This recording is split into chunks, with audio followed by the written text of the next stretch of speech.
Thank you. And our last case is Southeastern PETRO Distributors versus Department of Revenue.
All right, counsel.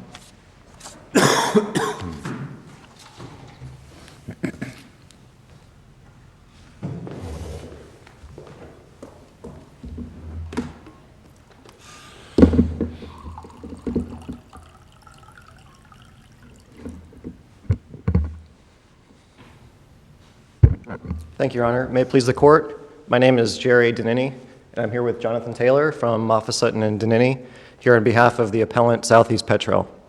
I'd like to reserve 4 minutes for rebuttal, please. Despite clear assertions that in the department's answer and its motion for summary judgment that this case was a factually driven dispute, the trial court incorrectly granted summary judgment with respect to the sales tax refund case.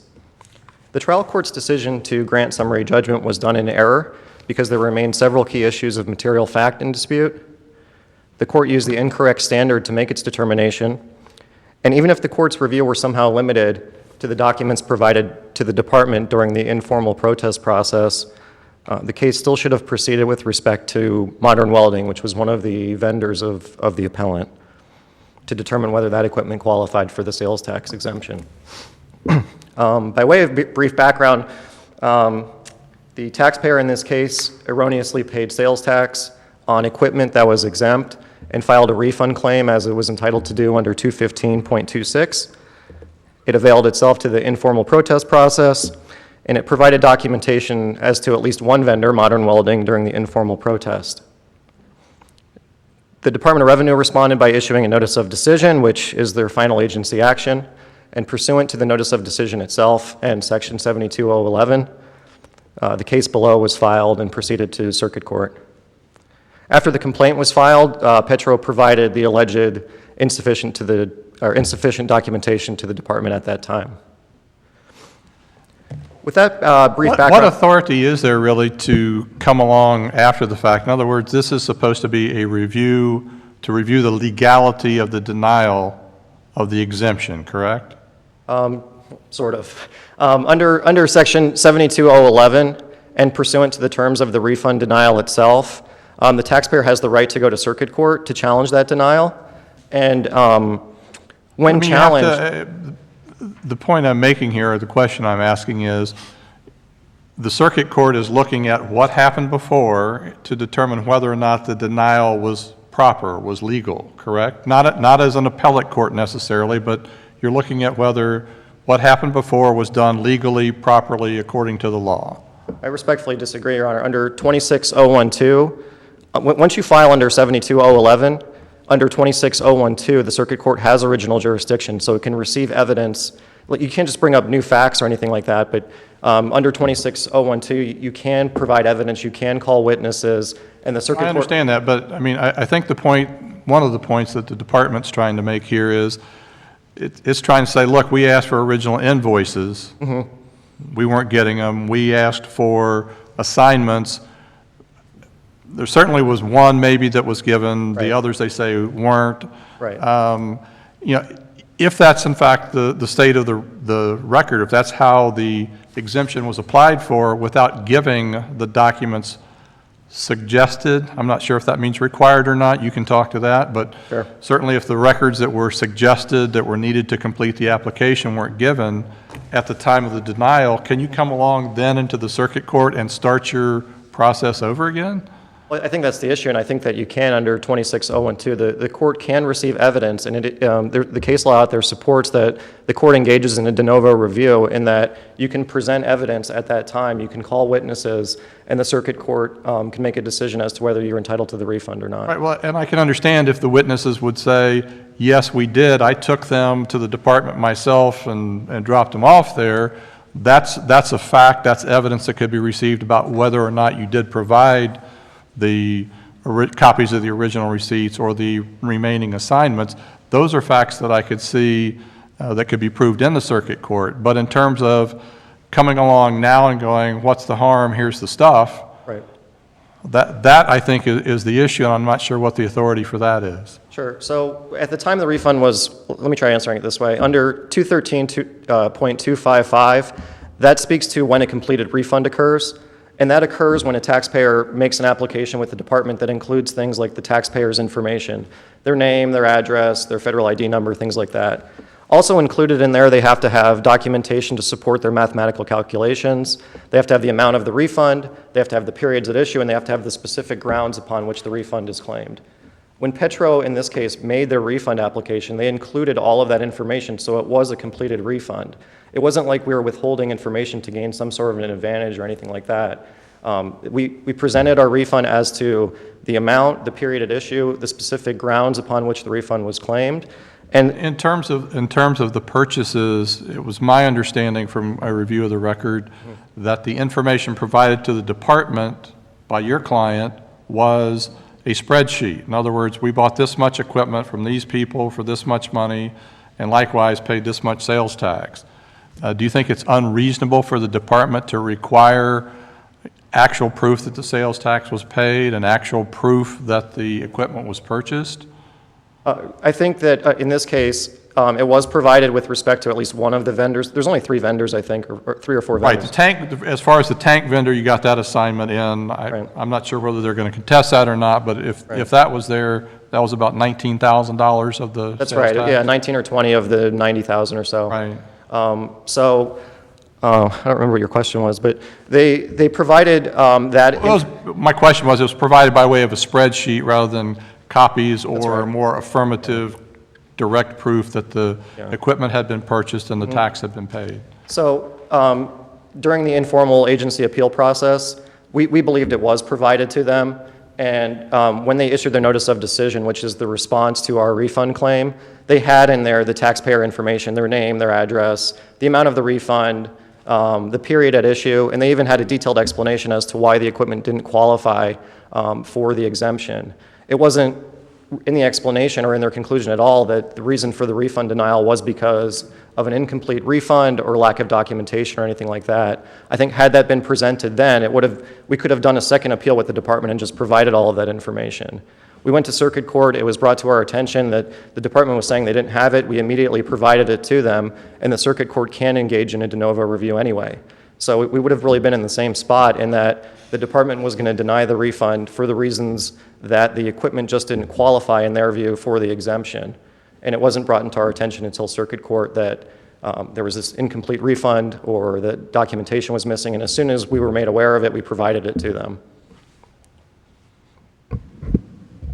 You kind of hit on it before, Your Honor. In order to get to their conclusion, the circuit court used the wrong standard in its review. It essentially acted as an appellate court and said that the record was limited to documents provided to the department. However, under 72011 and the notice of decision, it expressly provides the taxpayer to go to circuit court. Once they go to circuit court, 26012 says that the circuit court has original jurisdiction, and PETRO was never given the opportunity to present evidence or call witnesses to speak to whether the equipment qualified for the exemption or not. That's important because had the court applied the correct standard, engaged in de novo review, the taxpayer could have provided information, and there was certainly a dispute of fact as to whether the equipment qualified for the exemption or not. You disagree with the department's position that manufacture means you have to take raw materials and turn them into something, correct? Correct. We never got to that point, though, in this case, but Our position is that the equipment does qualify. The exemption is actually broader than just manufacture. It's manufacture, process, or compound tangible property to produce other tangible property. But this case never even got that far because as a way into the court, well, they really didn't say why they issued summary judgment, but I think the inference is that... Well, the department certainly in denying the exemption pointed out that they didn't think it qualified as manufacturing, compounding, or processing because you weren't taking raw materials and turning them into final products or semi-finished products, correct? I agree. The department does take that position. I guess my point, though, is we never got to that stage of the litigation because as a preliminary matter, the department says this was an incomplete refund, and there were no disputed facts as to that point. In their answer, though, and in their motion for summary judgment, they say that this was a factually driven dispute. So there had to be issues of material fact remaining both to the completeness of the refund and, of course, whether the equipment qualified as manufacturing or processing equipment. By saying it was factually driven, did the department say there are disputed facts, or just saying if you look at the clear, undisputed facts, the taxpayer hasn't proved that this equipment is for manufacturing, compounding, or processing, or alternatively that its primary purpose is not for pollution control and abatement? I mean, the fact that it's fact-driven rather than statutory interpretation, to me, is not the same thing as saying that there are disputed facts. I guess we differ on that? Yeah, I read it to mean that there were factual disputes in the case, and to me, when we went to the summary judgment hearing, the arguments driven were one of whether the refund was complete, and we couldn't even get to that stage to determine whether the equipment qualified. And I think that was consistent in the briefs as well. The briefs really focused on whether this refund was complete or whether we provided at least one vendor, Modern Welding. We should have had an opportunity to present evidence on whether that equipment qualified for the exemption or not, and that just never happened in this case. And that was the point. That's why the trial court's order should be reversed. In the brief as well, the department points out that the taxpayer's choice of forum dictates whether you can produce additional evidence or not, and that just isn't true at all. Under 72011, and by terms of the notice of decision itself, the taxpayer has the option. You can go to circuit court to get an evaluation as to whether the refund is accurate or not, or you can go to administrative court under Chapter 120. And for some reason, the department says if you take the 120 option, you could provide additional evidence at that time to prove your refund. But if you go to circuit court, for some reason, you're bound by whatever you provide the department, and that just isn't how it works. Your choice of forum does not dictate whether you can provide new evidence, and whether you go to circuit court or administrative court, either court engages in a de novo review, and you're allowed to present evidence and call witnesses at that time. So choice of forum doesn't dictate whether you can produce additional evidence or not, like they're suggesting. In its motion for summary judgment, didn't the department argue in the alternative that, number one, the application was incomplete, and then in the alternative, number two, that the equipment didn't qualify for either exemption? I think that's correct, Your Honor, yes. And in terms of granting, the order granting and the final summary judgment, does it say which grounds it relied on? The order just says granted. So I know you're here talking about, well, we never got to the point of whether the equipment qualified or not. It was in the motion for summary judgment. Right. No opposing affidavits or proofs were filed. So how do we know you didn't get to that point? First of all, it's in our brief. If the court just said granted, if for some reason they're saying that the equipment didn't qualify, we did brief on that and explain why the equipment should have qualified. And I think the department would even say that there is a factual dispute as to whether this equipment qualified. There was no evidence either way. We had an invoice with an affidavit, and we were prepared to proceed on whether the equipment qualified. I think what the equipment actually does, this is really complicated equipment that takes high-grade fuel and low-grade fuel and mixes it together to make mid-grade. I think there had to be some factual determinations made by the court in order to rule on something like that. They couldn't have just... Court need evidence to determine whether or not the primary purpose of the dispensing pumps and the tanks was to dispense gasoline on the one hand and to store gasoline on the other hand, rather than to control or abate pollution? I think whether something's done primarily or not is a factual determination. What is the primary purpose of something would require some sort of support saying this is what they bought the equipment for. And in our allegations, we said the equipment was purchased primarily to do this. They said it wasn't. To me, that is a factual dispute that prevented summary judgment, at least to that Once issue. they come forward with proof, isn't it incumbent upon the non-moving party then to offer counter proof? Well, I think it was clear on the pleadings that we said that the equipment was primarily purchased for those reasons. They denied it, said it wasn't. To me, that's a factual dispute just from the pleadings, so it did not require an affidavit at that point for us to come forward and say that it did. I think it was already clear from the pleadings, and I think the case law is consistent with that. Don't the pleadings really tell you what the issues are, and then the motion for summary judgment and affidavits and counter affidavits determine whether there's an issue of fact? Well, I think the case law says if there's the slightest chance that there's an issue of fact, then summary judgment is improper. Here, I think the parties still dispute whether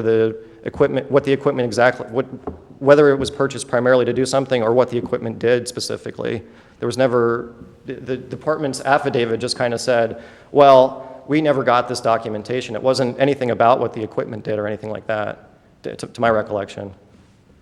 I don't recall, but were the pleadings verified below? I'm sorry? Were they verified pleadings? Were they verified pleadings? Sworn to. No, sir. No. We touched on it before. There were clearly issues of remaining material fact in dispute. The court used the wrong standard to get there, and even if the record were somehow confined to what was provided to the department, then the invoices from Modern Welding were still provided to the department along with the assignment of rights. So the case should have proceeded with at least respect to those purchases. So at a minimum, even if somehow it's limited to the department's review, that this case should have proceeded on whether the purchases from Modern Welding qualified for the exemption. So that alone warrants reversal, even if you disagree with the rest of it. What evidence did y'all present either to the department or later to the trial court that the storage tanks were used for manufacturing, compounding, or processing on the one hand, or on the other hand, that they were primarily for the purpose of controlling or abating pollution? I don't recall there being evidence either way, Your Honor. I don't think we provided any, and I don't think they provided any. I think their evidence was... When you're going to the Department of Revenue and saying, we bought this equipment, it qualifies, don't you have to make some showing to them that it does? I believe there was other cases going on at the time with a similar issue, so they recognized what the equipment did, apparently within the agency. But once it got to court, it never got to that point where evidence was produced or anything like that. So in summary, the court erred in granting summary judgment in this case. In addition to the pleadings clearly stating issues of material fact, the primary purpose of Section 72011 is to allow courts to review agency actions. To allow the lower court summary judgment to stand would defeat the very purpose of 72011 and allow the agency to have the final say on refund cases without independent and de novo review by the judiciary. Here, the lower court erred in granting summary judgment because it should have considered the agency's record and documents subsequently provided during the proceeding. If the courts used the standard in reviewing, or if the court went beyond the documents provided to the agency, material facts clearly were present as to what the equipment did and whether it qualified for the claimed exemptions. Therefore, unless your honors have any questions, I'd like to reserve the balance for my rebuttal.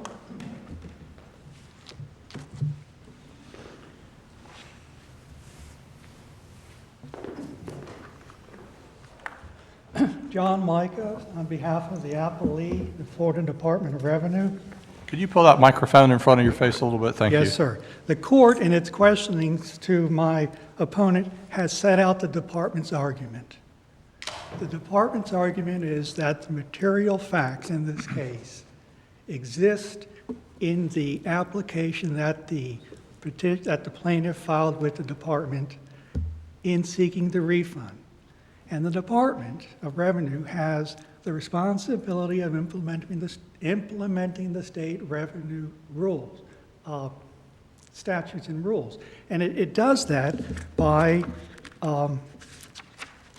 the creation of specific rules that determine what is necessary, what is required in an application to be complete. The designated form that the department uses for a refund of sales tax is the DR-26S. And it's in the record, page 75 to 84. This is a rule. This is adopted by the department as a department rule. So this is what the taxpayer, any taxpayer who files a complaint is required to comply with. Now, in this sales and use tax application, the department does state, and this is on page 76, they talk about this application suggests examples of the type of documentation normally required, because it also states each refund application is unique, and you may be asked to supply additional information. Exemptions to So the each state's- application is based on its own set of facts. Yes, sir. And plaintiff in this case provided its set of facts. Well, no, I mean, it's based on... Department did not agree with those facts. Maybe I answered your question incorrectly. It's based on a separate set of facts, but those facts have to be established to the satisfaction of the department. And that's what the statute says. And here they weren't. to Yes, the- sir. Okay, so there's a factual dispute. No, sir, because these facts are contained in the record. They're concrete. They exist. Either the department, either the taxpayer submitted the documentation that was requested, or they didn't. That can't be disputed. Either they submitted or they did not submit it. Because the statute allows 21526(2). The application must be on the form approved by the chief financial officer or his designee, in this case the department, and must be supplemented by additional proof that the chief financial officer deems necessary to establish the claim. Okay, so this is the question that the court was talking about before.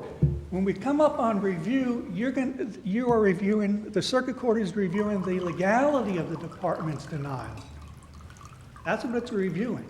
But the statute requires the taxpayer to must provide the additional proof that the chief financial officer. So deems if the necessary. taxpayer had provided the invoices showing the actual purchases and made some kind of proof that these pumps do indeed manufacture, compound, or process, and the department said no, and they still wanted to fight on, they could come to circuit court then and present evidence that here's what these pumps do, correct? Yes, sir.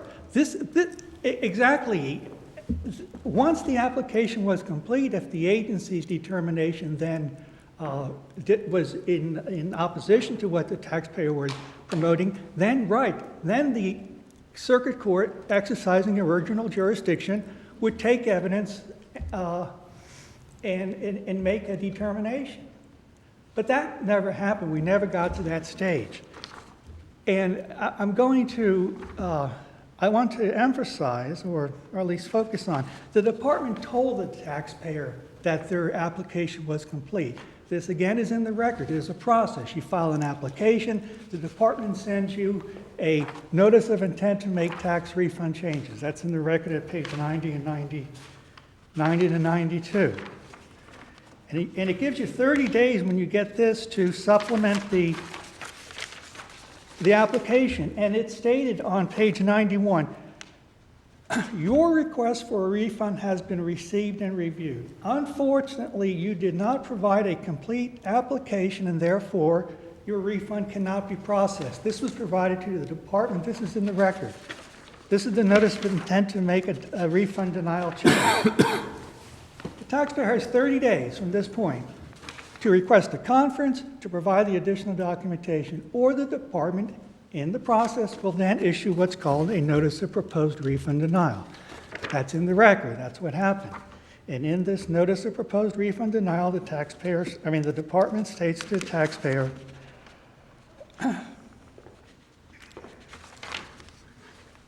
well, my arms aren't long enough.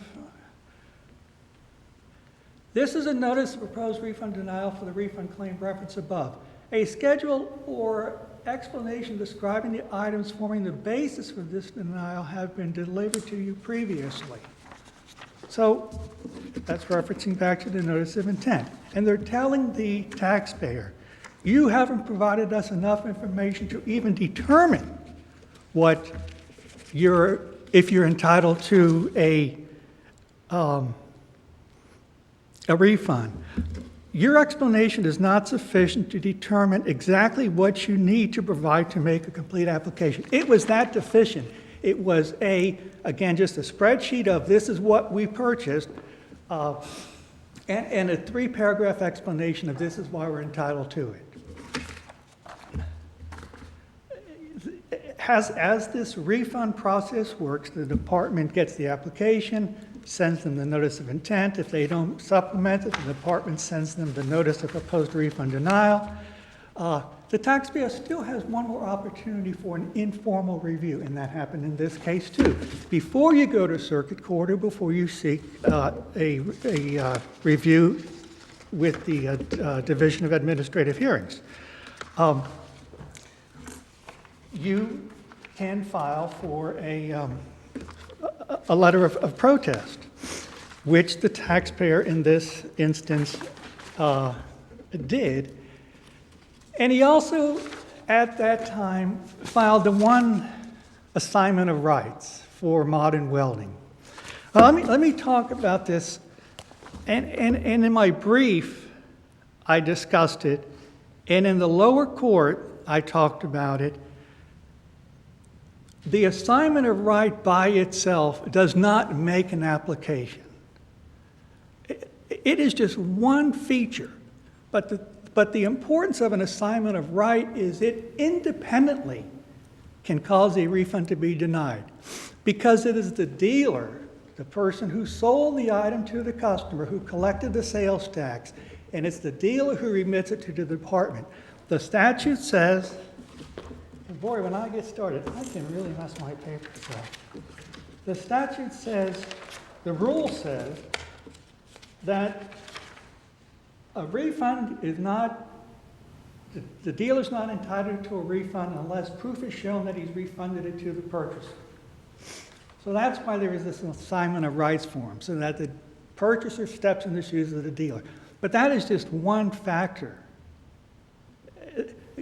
Appellant has been constantly saying, well, at least as to modern welding, they had the assignment of rights, and that's in the record.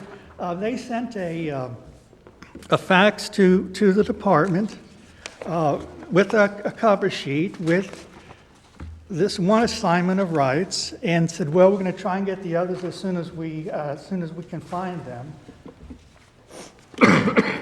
But you need more than that. The taxpayer sought a refund under 2 specific sections. One, that this was equipment used for the production, manufacturing, compounding of a product, and these items were for pollution control, and the second was a new or expanding business. It's set out in the department's brief.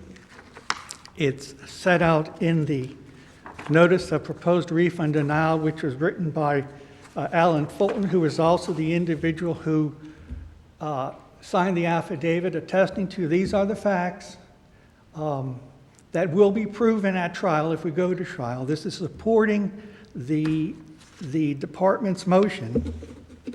But Mr. Fulton talks about, and again, this is on page 106.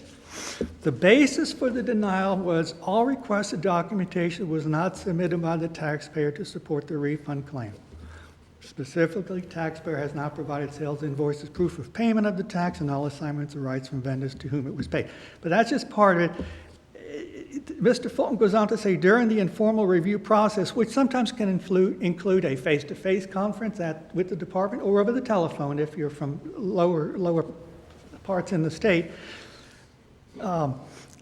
during the informal review, no additional documentation was provided. It was also noted that the deficiency in documentation includes failure to file an application for temporary tax exemption permit, which is that Form DR-14, and failure to provide records to show the required 5% increase in productive output by an expanding business. Both are statutory requirements for the tax exemption under 21208, parent 5B.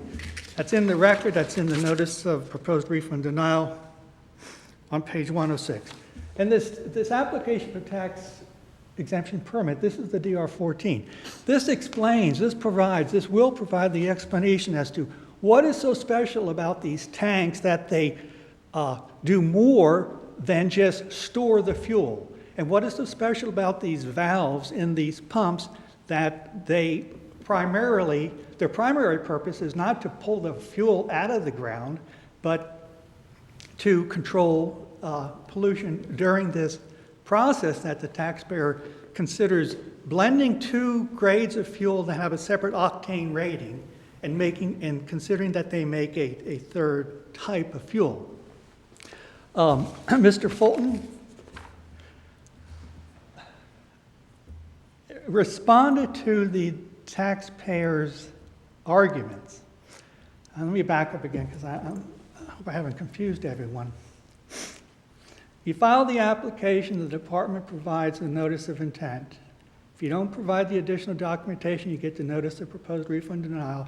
You have a chance for an informal conference, provide the documentation, and then the department issues a notice of notice of decision of refund denial. But the department responds only to the issues that the taxpayer raised. That's what the rule says. In 12-6, the rule dealing with a review of the notice of refund denial, it talks about the taxpayer shall list all of the material facts in dispute. And this point was raised by the plaintiff on his motion for rehearing in the lower court, that the department addressed whether or not these storage tanks' primary purpose was to store the fuel or to prevent pollution in the manufacturing process. And the department addressed the issue as to whether or not this was a new or expanding business when it creates a fuel with a different octane just based upon blending two fuels of another specific octane. By rule, the department responds to the issues that the taxpayer raised. The taxpayer never raised the primary reason that the department denied the refund claim. It was incomplete.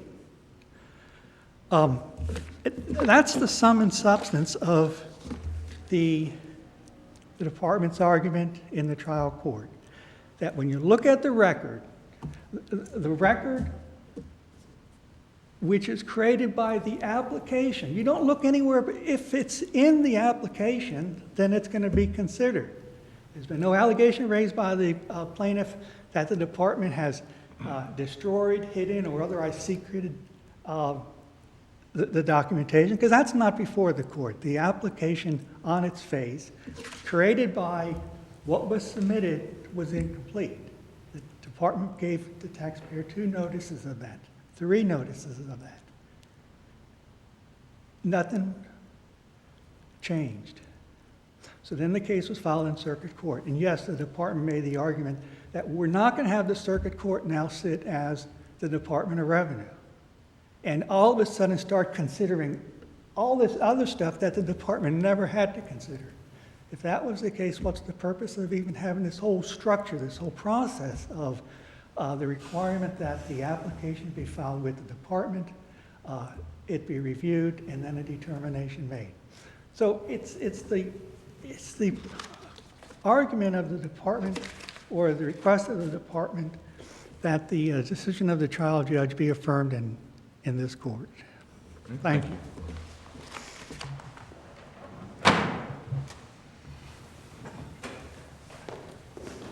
You got about 4.5 minutes for your rebuttal. Okay, thank you, Your Honor. Just a couple of quick points I'd like to make on rebuttal. The department really still didn't address it in that if for some reason under the same notice and under section 72011, you're allowed to go to administrative court and present evidence and call witnesses at that point, but for some reason you're penalized for going to circuit court, that if you go to circuit court, then it's confined to the documents provided to the agency. Both options are under 72011. Both options are under the notice of decision, and going to one forum or over the other doesn't dictate whether you could provide evidence at that stage or not. They also continue to harp on that the reason that the refund claim was incomplete was because of this required suggested information. Under 213.255, I talked about it before, you have to meet certain elements, and we met all of those elements for a completed refund. Suggested means just that. It means suggested information. And a lot of the documentation enumerated in the suggested information section isn't even applicable in many refund claims, so it can't possibly be required. It's under suggested information for a reason. It's just that. It's just suggested. It's not required under the statute. Well, I'll go back to the same question I asked you before. Isn't it reasonable, wouldn't you think, that good business practice would require somebody who's asking for a refund of sales tax to first prove that they paid the sales tax by providing either the assignments or some other proof that they'd paid the tax? I agree with you, Your Honor, it is, and we did with at least respect to one vendor. We thought we did for the others, but by the way, to my knowledge, you can file a refund claim and not even engage in the informal agency process and go to circuit court or to the administrative court at that point. So that's the point of the judicial review, is that you can present defective evidence at that time. Not defective, just evidence that wasn't provided.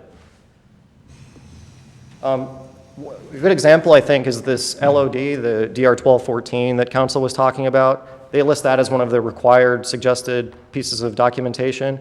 It's really clear in the statute that either you can file the DR 1214 in lieu of paying sales tax and use that instead of paying sales tax when you buy the equipment, or you can forego filing the DR 1214, pay the tax, and then file a refund claim. It wouldn't make sense to file the DR 1214 and not pay tax, because then there wouldn't be any refund to claim. So this whole thing that we keep coming back to in the DR 1214 just doesn't make any sense. That was brought up in the court below and here today. I also think it's clear, I welcome any questions on what the equipment was used for.